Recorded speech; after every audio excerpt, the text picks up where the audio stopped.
Pipili si Inday. Si Inday namimili. Oh, nagsa-shopping. Sige anak, tira ng tira.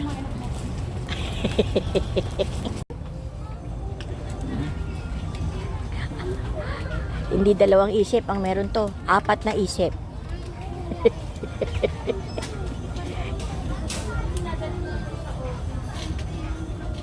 Hindi dalawang isip.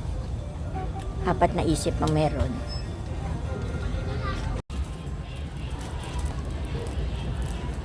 Lagay mo na lahat. Sige.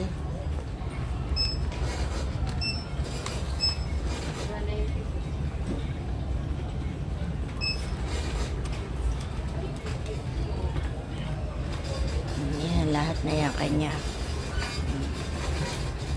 Oh, bye.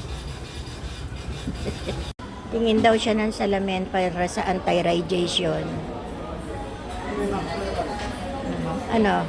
Gusto mo yan? Manap ka muna ng mas babagay pa sa'yo. Yung hindi yung frame, hindi pang matandang frame. Manap ka ng maganda ang frame. Yung hindi yan, anak. Malalaki ang frame yan eh. Manap ka yung frame na makakaganda. Tingin. Ay, ayaw? O, wag yan. Kung ayaw, wag yan. Pumili ka ng gusto mo.